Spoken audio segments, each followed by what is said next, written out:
Yes. Well, we have a process and it's set up into 4 stages. The first one is the review of the case. The second one is the design of the case.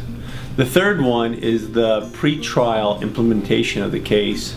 And then the last stage would be the trial implementation of the case.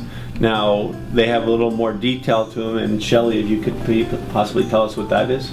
So the review is going to involve the initial client call, that call that comes in saying I've got a problem, and then the initial client appointment.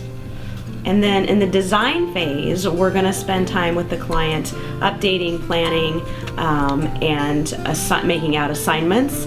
And after that first meeting, there's going to be the contacting the authorities and the pre-arraignment evaluation.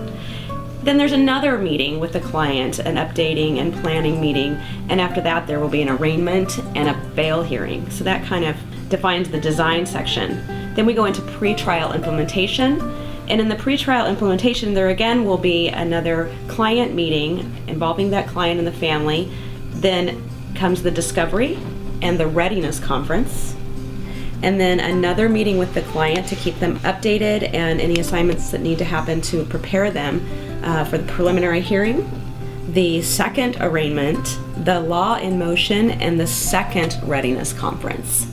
Then finally we go into the trial implementation, which will again include a meeting with the client and their family, planning and assignments, and then the actual trial, the sentencing, and then probation.